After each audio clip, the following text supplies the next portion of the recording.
Welcome to the presentation, Disrupting Design Education Through Designing for One, 11 Variables that can extend the education experience beyond practicing practice. I'm Dr. Andrea Wilkinson. I'm a lecturer of Graphic Interaction and Service Design at the Lucas School of Arts and Thomas More University in Belgium. As a researcher, I focus specifically on designing for underserved communities, design education, and social design. In 2020, I finished my PhD at the University of Leeds in the UK, which looked at student experiences when designing for one. And that is what this presentation is about, some of the insights that came out of this research, namely variables that design educators can use to disrupt or reflect upon their educational approach that result in coursework that is challenging, engaging, and leads to enriched student experiences. But first, a little bit about how this research came to be. In 2012, the precursor to this research began as part of a project funded by the former Flemish Digital Research Institute, or iMinds. It was a project that looked to identify how smart objects, or the Internet of Things, could support a person with dementia living at home. The research that my colleague and I did involved working with people with dementia in their homes, as well as carrying out observations and interventions in care facility dementia wards, where we worked together with nurses and care staff. These experiences led to our own position that dementia was a lived experience, and that although one could draw similarities across the dementia population, individuals often needed specific support and tools that were particular to their own day-to-day experience. Linking academic research to education, we got the opportunity to develop a module for master's students. In the module, this individualized approach was used. Basically, in this module, we worked entirely off campus, in a care facility, and students began designing for one, working with one individual with dementia and identifying ways in which design might be able to ameliorate this person's life. With continued iterations of the module, there became an increased interest in this designing for one approach and how it was functioning within the design educational program and its impact on the student designers and their way of working. Regardless of their background or discipline, students were not limiting themselves to their own domain, but instead used whatever resources they had at hand to prototype and make things for the participant. Students were highly motivated and engaged. Some visited participants outside of the moments required for school in order to carry out additional tests, or as a means to gain insight into other parts of the person's routine, or in order to meet family members or other carers. Students spoke of how different the module was to their other modules and how this difference was impacting their way of working and their understanding about research. Equally, those caregivers who were initially skeptical of the students' abilities were often delighted and touched by the things that the students were creating. This called for further investigation into the value of designing for one and how it extended to the students' way of being with the action of designing. It called for analysis into why the students were so engaged and motivated by these experiences, in spite of their being difficult and even confrontational contexts. In terms of theoretical context, where might designing for one place itself as an approach? Was it a model for education or a form of design participation? With a primary focus on experience, this research looked at placing designing for one within the student-centered exploratory framework of problem-based learning. However, unlike PBL's concept of triggers, in which students begin with a set of predetermined information that is used as a means to engage and motivate students toward a particular problem, designing for one is relationship-based and uses the relationship between student and participant as a situation that offers motivation, engagement, problem definition, and learning. For designing for one to be accepted as a new form of design participation, it can neither be fully placed within participatory design, in which a marginalized participant is accepted as a full design partner as a means to empower them, nor as co-design, in which a design is created through a collective process. Instead, designing for one requires participation, but does not define what this participation must look like or how it will impact the process, other than to say that the participation based on relationship between designer and participant by nature influences a designer's choices. In order to explore designing for one further, over the course of 2 years, 4 individual student module case studies used the designing for one approach across 4 design educational disciplines: interaction design, graphic design, advertising, and digital design, both locally and in Belgium and abroad in the US. Moving away from dementia as the primary context, the 4 cases ran across different coursework within bachelor degree discipline-specific programs, and each explored a different topic. The first one explored e-inclusion, or marginalized communities, and the increased shift of local government to communicate digitally. The second one explored supporting neighborhood initiatives and engagement in a multicultural neighborhood. The third project was about supporting people with dementia in a residential care facility. And finally, the last one was about city center revitalization. Documented with photos, observation, and post-module interviews, these 4 cases were subsequently analyzed by 21 design education experts, looking specifically for elements within the Designing for One approach used within design education that defined it against standard design education practice.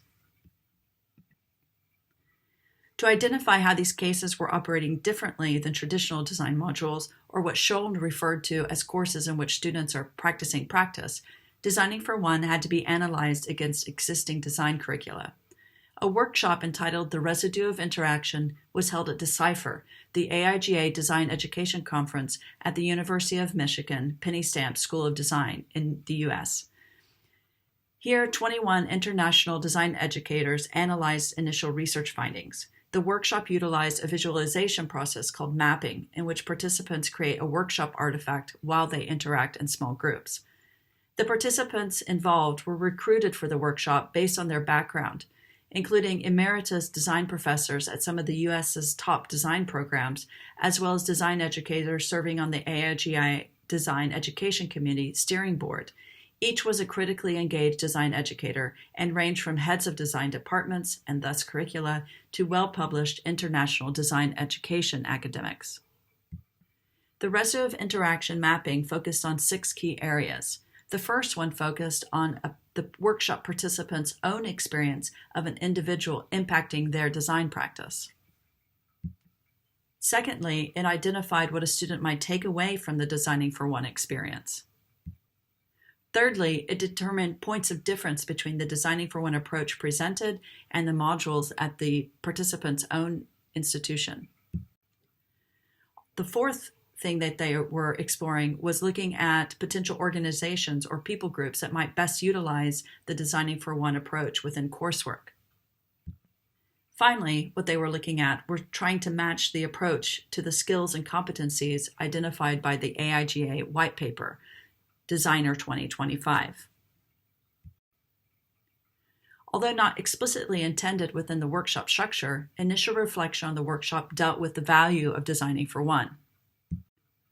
One of the primary discussion points was context, how contextual understanding can ground a student designer's confidence to make decisions. While discussing riskiness, participants also related the student's experience to that of their own students. Were their students having the same sort of experiences? Were they coming into contact with similar contexts? Were those insights being generated by some other way? Did this way of working prepare students for the future? One group suggested that it helped prepare students to work with complexity and populations with shifting needs. Another group suggested it prepared students to look at ways to bridge the physical and digital by teaching them to analyze people's needs, wants, values, and patterns. And yet another group thought it broached the subject of a designer's core values by working authentically and by connecting these values to services. Looking at the collated points of difference as one data set, it was not that the student module cases were fundamentally different to other modules the workshop participants and the lead lecturers taught, but there were elements that made them feel radically disparate. Aspects of what were seemingly familiar course modules had been altered or changed for not only the student, but the lecturer as well. As a collection, these points of difference started to reveal how the process of Designing for One might be disrupting standard practice. Not surprisingly, participants noted that the hyper-focus working with one user and participant was different to many of their course modules that focused on designing for user groups or demographics. For one participant, the participation of an individual meant that it was a very individualized solution for one person and not for a group or community like their courses generally focus on. Another participant noted that direct participation with an individual user led to more interpersonal impact than her typical classes, while another participant added that this interpersonal impact would aid a student's motivation through their own self-experience. For one of the lecturers of the 4 student module cases, participation of a user meant that student reflections were more considered, and the students had had a different sort of awareness for their project and its design. Finally, some educators discussed it in terms of authenticity and its being real to real person versus how it was in their own classes, in which students were limited to going to other students for their participants or in their feedback. Specifically for the lecturers participating in the 4 student module cases, the module's dissemination was voiced as being different to other modules. When compared to other modules, the documentation of a student's project often stops at progress journals, final PowerPoint pitch presentations, and mock-ups that are handed in. In 3 of the 4 student module cases, however, case movies were made that summarized the student's experience, and the other case included a 20-minute radio interview on a local radio station. Because the cases were part of the thesis research, these extra elements of dissemination brought with them an extra layer of reflection. One lecturer suggested that documenting the student project in this way allowed for others to understand what they actually do and what they actually value in their discipline. Another lecturer added that documentation through film allows the student and their process to be on display instead of only focusing on the end result. For workshop participants who said that their students did have contact with clients or participants, in comparison to designing for one, the educators said that the contact their students had was minimal. There was much more interaction with users than in their own coursework, and more interpersonal impact than in their typical classes. One of the lead lecturers saw this proximity as a means for her students to critically reflect on their understanding of the participant group. What was effortless for the graphic design students was very hard for the senior citizens that participated, and what was easy for the senior citizens seemed really hard for the graphic design students. This led to a give and take of skills that none of the students or the participants had expected, and the lecturer didn't expect this as well. One of the workshop participants suggested that students need to feel this uncertainty because this sort of uncertainty requires a different type of engagement. Being a designer is already about not knowing, and so designing for one puts them in a position of not knowing until they shift into engaging deeply. For some workshop educators, the difference was voiced in terms of frequency of participation, suggesting that their students typically only met participants or clients 2 or 3 times across a whole semester versus the on-site interaction of designing for one on seemingly a daily basis. Perhaps different to some of the other points of difference, both workshop participants as well as student module case lecturers identified designing for one as requiring the ability for students and lecturers to work within limitations or restrictions. One lecturer said that designing for one asks a lot from students in terms of class organization and that it relies on a student being flexible. Taking a module off campus complicates things for both students and lecturers, which many of the workshop participants suggested that would be a roadblock in their own institutions. Institutions were seen to be inflexible because of the location of coursework, the scheduling, module descriptions, and learning outcomes defined in institutional course documentation. In teams, the workshop participants discussed these limitations. While one lecturer suggested getting her peers on board would be difficult to manage, another suggested that her department head could potentially be convinced. For the workshop participants, several identified responsibility as being one of the key points of difference. From students in designing for one not having a predetermined participant to their having in some cases to cold call their participants, the educators found this a lot to place on the shoulders of the students. While some praised the students needing to find their one, others suggested that this sort of creative problem solving might be too hard for undergraduate students. However, one case study lecturer suggested that placing more responsibility on the student actually caused students to have vested interest in the results. Next to this, workshop participants suggested that students had expectations about their own modules and that designing for one might not fit into their expectations about what a design module should be or what would be required of them. In the cases presented, the students seemed free in their use of their discipline, which one participant felt risky if it were applied to a module in which there were particular skills students were supposed to be learning. Though some lead lecturers found the challenge in some instances to be too complex for students or too multidimensional, they also suggested that this should be the direction that design education should go. Designers of the future must dare to try to be able to tackle wicked problems. Thus, design education should be a bit more ambitious. Many of the participants, both workshop educators as well as the lead lecturers of the case studies, found difference within the module itself, its setup, and its execution. Some remarked on the intensity of the modules. In some of the cases, they found it very intensive for a shorter time versus their modules that run 8 hours a week for 5 weeks. Others called out the location as being the major point of difference, and it's being off-site. Participants suggested the module's format, in which students were given time to create relationships with participants during class time, as being very distinct. The longevity of the one-to-one relationship was not something that they would come up with in their own courses. It was daring, said one of the workshop participants, suggesting that simply because of the plenitude of things that could go wrong and the potential for unexpected issues to arise.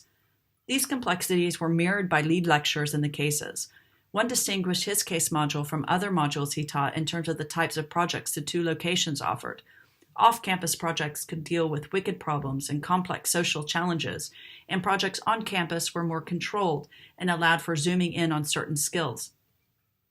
For the lecturers who had taught the cases themselves, they too identified differences within the setup, suggesting that it required a lot of extra work in terms of setup and management. Yet, they suggested that because it was different, it also allowed them to learn a lot from it as educators. The educators within this data set also identified the application of design research methodology as a key point of difference. Although many asserted to teaching research methods within their own modules or within their own departments, some saw designing for one as a real application of research and allowed for a real opportunity for primary research. Another participant also voiced distinction between the two by stating what methods that they rely on were limited to interviews and the creation of personas in her course. For those lead teachers who had taught the module case studies, they identified designing for one as an approach which required students to use new methods and put methods into practice. In some cases, they suggested, the students didn't even know that they were doing research. They just called it activities, which actually they were responding to as researchers and responding to the needs of the moment. Many of the participants identified the environment or module situation as being one of the most distinctive differences between their own modules and those defined in the workshop. Some specifically pointed to the difference in the idea of classroom. At their schools, classes were held within a clinical setting, whereas others suggested the designing for one module as being a real-world, non-studio-based module. Some participants found these real-world contexts lacked the formality of design research. Informal meeting in someone's home was different and something entirely new. This shift of location led to the comparison being that their courses are concrete versus what they call designing for one's multi-packed object learning experience. Context, for nearly all participants, played an important part. One described it as an actual immersion in the context that allowed students to learn from the nature of the problem itself. Likewise, the case lead lecturers agreed. In their experience, the designing for one approach allowed learning to happen in the world rather than within the school walls. Outcome was equally a topic that many highlighted, with most suggesting that providing open-ended outcomes, particularly for bachelor students, was unusual. Some even suggested the themes being discussed, such as healthcare or digital literacy, were perhaps too difficult for undergraduate students to deal with. This individualized approach meant that the lecturers too had to be flexible, requiring them to be flexible enough to allow for non-traditional outcomes and be less rigid in their expectations and the use of their discipline for the students. One of the workshop participants contrasted the designing for one approach against what she called an old school way of thinking, in which students would fashion portfolios that allow employers to evaluate a graduate's worth. She saw the designing for one approach in terms of its process and the storytelling of the process, and allowing students to pay attention to that as much as they pay attention to that end piece. The fact that designing for one had elements of risk embedded in it was one of the key points of difference identified by the participants. One of the other participants reflected on whether or not this approach would be used within her own institution, but suggested it would face potential ethical board issues. This was not insurmountable, she said, but the planning of such a project would take a lot of time. Focusing mostly on the ethical matters related to their Institutional Review Board, IRB, one workshop participant linked this riskiness to the ability of the lecture. A module such as this requires a lecturer that can steer and guide the project well, one that plans and manages for risks on the forehand. For one of the lead lecturers, the riskiness carried on through the project, but the risk-taking led to reward. I got a point of crisis, she said. My student was in crisis about how to solve a problem that we couldn't find a solution for. And I got to a point of crisis as a teacher where I didn't know how to solve the problem either. And we were both right there together trying to solve the problem. And as an academic, to get back to that point where you're learning new material, how to create a better interaction, how to watch more closely, what we are missing, how else can we frame that problem? That's academic gold. That's what fills your soul. This is food for an academic who has been teaching for 15 years, a real learning experience, and that's brand new information. Finally, one of the workshop participants suggested that the process itself was risky, not in its execution, but because the processes that happen in it are not very visible. They are intangible qualities. Thus, motivating others to work in this way or to get buy-in from colleagues might be difficult. The final point of difference that workshop participants identified in relationship to their own modules was the inclusion of organizations and guest speakers. They found that the inclusion of organizations added value to the Designing for One approach by contributing external feedback that supplemented the expertise of the lecturers. Next to that, it could aid in the time and project management challenges that might arise. For some of the workshop participants, they pitched a point of difference in terms of the function that external parties had in their own modules. External parties were nearly always seen as clients, when actually they didn't always reflect the users. Although this research was initially looking to identify ways in which the Designing for One approach was different to other design educational approaches, the resulting impact of these points of difference have an inherent quality of unexpectedness. This unknowing places the approach within a creativity framework developed by Garrow and Kumar that suggests that creativity is prompted by variables that move the design process away from the known and the routine into areas that are unfamiliar and unknown. Looking at their illustration as a model, Garrow and Kumar suggest that these elements, or what is later referred to as variables, could be harnessed.